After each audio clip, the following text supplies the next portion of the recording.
We're slightly delayed for those that are online. We'll put the blame in the hands of the air traffic controllers who delayed some of us getting here yesterday. It probably still carries true. So, on behalf of the ALDE party and my co-president, Ilhan, I want to welcome you here to The Hague for what is the final Hans van Balen town hall meeting. And at the start, I want to recognise the presence of Inge van Balen, wife of the late Hans, and maybe a bit of a round of applause for your presence, please.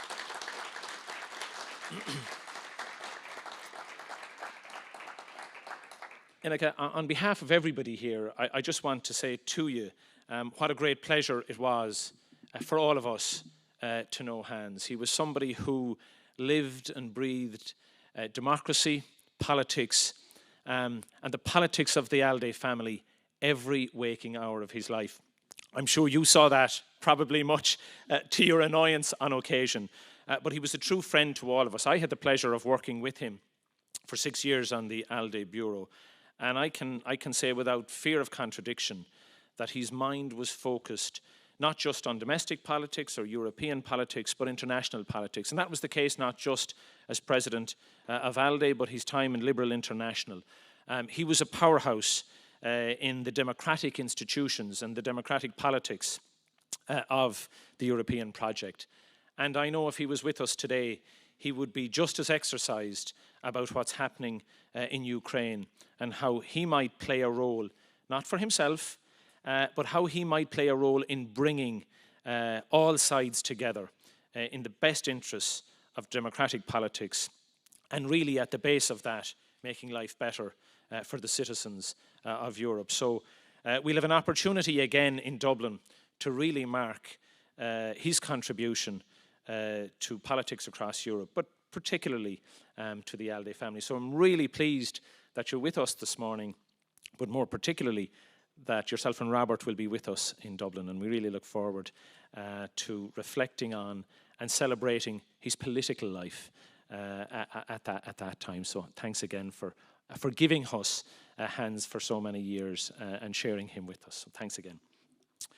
Okay, ladies and gentlemen, I want to thank you all for being here. I want to thank those of you who have travelled a long distance and those of you who are still with us online.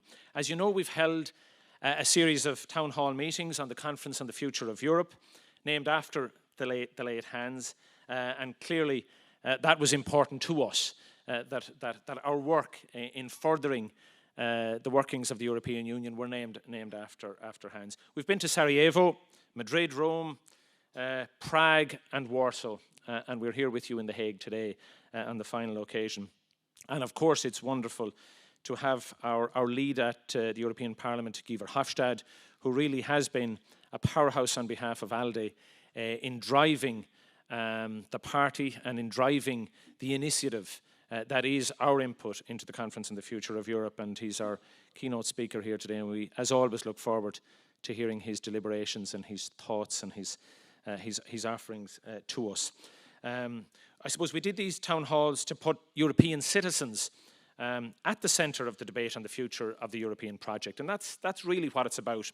And of course, this is what has been all about from the start for us, was ensuring that the citizen had an input into how they thought the European project should work for them. That's really important because we've come through, and I know this at first hand from an Irish perspective, we've come through Brexit. We're a small country on the western shores of Europe, our nearest neighbour being Britain, so dependent in that, from an economic point of view, on that interrelationship, and yet they've left the Union. We still remain committed because our citizens have always seen the benefits of the European project. That's not to suggest that we don't have issues, and they're the same issues that reside in every country. And I think that's what ALDE can do, is bring together those issues that we know are problematic, and we have to try and make Europe work better to resolve those. So I want to take a moment at the start too to thank VVD for hosting this, our last event.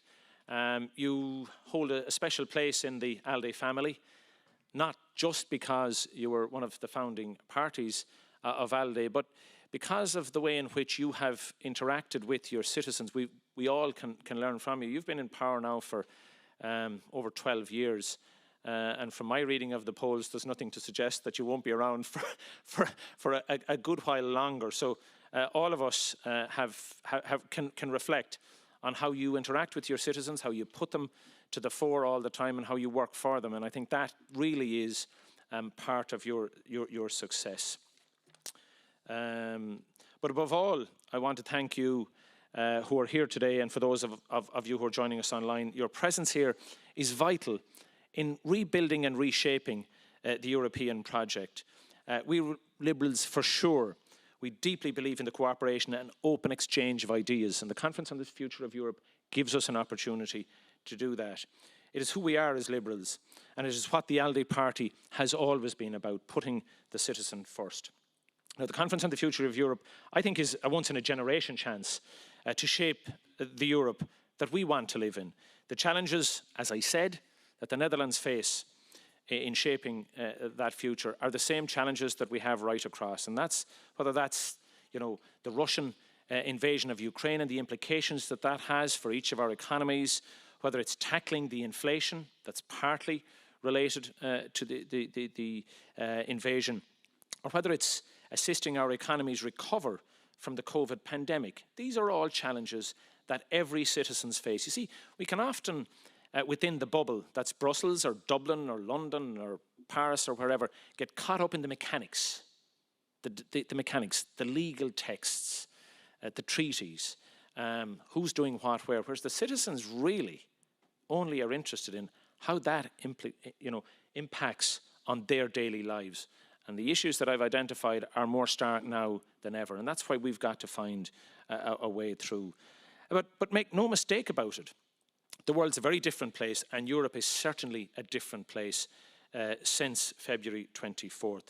We have to respond to Putin's horrific war crimes by maintaining our resolve to ensure that we bring Europe together to respond. It's been quite some time since we've had an issue that we can gather around on. And I think this is certainly it. The war crimes that have been committed, we've got to respond to that. And, there can be no taboos. Nothing can be off the table in this. The war means, in my view, that we have to look at a European defence union. That does require some countries moving beyond where they would have been in the past. It's something we should be discussing. This is why I think the debate on the EU's role as a global leader is as important now as it has ever been. Whilst at the same time, Putin's war of aggression has reminded us that energy independence can no longer be a talking point. We cannot only rely on our ability to import oil and gas from those other nations that do not threaten our energy security. I think we must also double down on our efforts to put renewable energies to the fore. Technology is the only way we can rely on ourselves for our energy needs, by making us consume less and consume better, by making us do more for less. I don't think we have harnessed the true potential of floating offshore wind to the extent that we can. And I think the Congress in Dublin, based on what we have, the programme we have set out, will very much challenge all of us to have that debate and look to the future in terms of energy independence and climate change, but looking at it through a different prism to the way in which we have looked at it in the past. From a green perspective, climate change, decarbonisation, is all about what you can't do, what you have to stop doing. Now, I don't know whether it's the bold child in me, and I think it's there in most citizens. We don't like being told what we can't do. We've got to look at this whole climate change and decarbonisation through a different lens. We've got to look at it through the opportunities, the economic opportunities, and how we can create green jobs and how we can recreate or refashion our economies in a much different way. We also desperately need to have a fully functioning digital single market, and I know that's to the minds and to the fore of many of you, particularly those who work in Brussels. We're missing out on about 415 billion euros every year. We do not lack the brains, that's for sure. You take Skype, Spotify, TransferWise, Stripe, a company that I would know well, who was set up by 2 kids in a university close by. It's one of the biggest payment processing companies in the world right now. But why is that in Silicon Valley? Why are the other companies that develop through the brains of European citizens, why do they always feel they've got to go somewhere else other than Europe? Well, those are the issues that we need to be looking at. We cannot be a superpower, in my view, without a thriving technology sector. But digital isn't all about money, even though money for sure is important. We must defend ourselves for those who seek to harm us by attacking our digital infrastructure. And for this, I think we can learn a lot from our liberal friends in Estonia, and I want to pay particular credit to Kaja Kallas for the work that she has been doing and her government have been doing in this regard. Our European democracies are more broadly, on a more broadly looked at base. We have more work to do to talk more about Europe and to make sure that the work that happens in Brussels just doesn't remain within that bubble. Increased activity that benefits citizens, breaks down the rhetorical walls, increases partnership with national parliaments. And that's really, really important. We cannot waste this historic opportunity. I very much look forward to discussing the ideas proposed by citizens through the action plan, as well as those proposed by people in this room. And I'll conclude on this, ladies and gentlemen. Our prosperity, our well-being, our freedoms are not guaranteed. It's up to us and to those of us who come after us to defend it. And I'll conclude on a quotation from the late John F. Kennedy when he said, and I quote, "If freedom is to survive and prosper, it will require the sacrifice, the effort, and the thoughtful attention of every citizen." Thank you very much, ladies and gentlemen. And I'll hand you over now to Malik.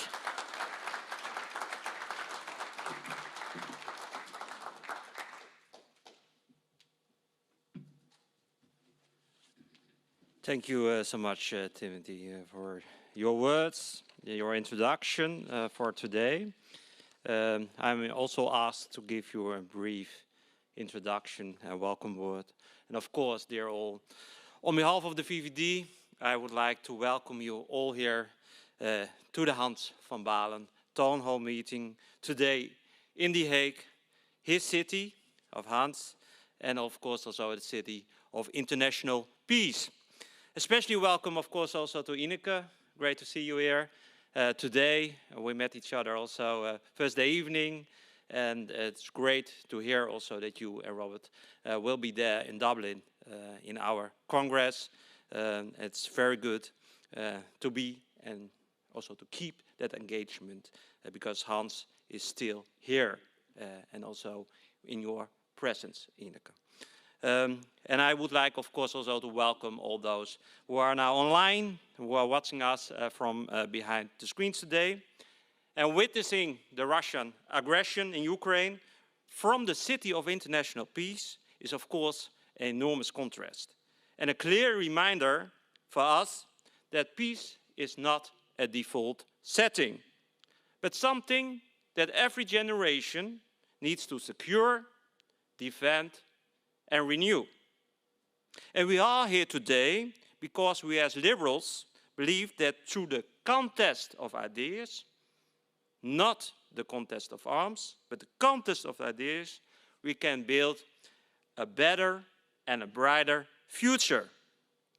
Today is the 7th final meeting of the Hans van Baalen Town Hall meeting as part of the ALDE contribution to gathering citizens' input for the Conference of the Future of Europe. And I'm also pleased that Guy Verhofstadt is here because he is the leading person, the leading man, if we talk about the Conference of the Future of Europe. And of course, today we are also discussing the ideas proposed throughout the ALDE action plan. And I would like also to compliment all the fellow Europeans who have been involved in this project. We will discuss these ideas in 2 panel discussions. The first one will focus on the EU on the global stage. And the second one is all about EU democracy and the outcomes of the conference. And if I look at these topics, I see at least one common theme. Liberal democracy faces challenges, both from without and from within the European Union. In a very direct way, if we look at the Russian war against Ukraine, it's a fight from illiberalism towards liberalism. but also in an indirect way, such as the gradual dismantling of liberal democracies in certain parts in our own European Union. And of course, I look also to Katka, when I see and mention Hungary, of course, with Orban. We have also a fellow in Poland. It's also clear. Well, we have also exciting elections this Sunday, not only in France, but also in Slovenia, with Janša, for example. Well, and I mentioned already France. If you look to the polls, well, let's hope that it will be the outcome, but nothing is sure when the boxes are closed on Sunday in Paris. And I see only one answer to this challenge. If we want to defend liberal democracy anywhere, we need to support liberal democracy everywhere. And it means also now these days in Ukraine. One of the strongest defenders of this view was, of course, our dearly beloved friend and colleague Hans van Baalen. Hans understood the importance of freedom, and through his enormous dedication and fight for individual rights, he defended the values and beliefs on which we continue to build on today. And for that, liberal democracy is not a nice to have, no, it's a must to have, a need to have. Because liberal democracy empowers individuals. And we as liberals believe that people should have the freedom and the right to live their lives according to their own views, their own needs, and their own dreams. Why? Well,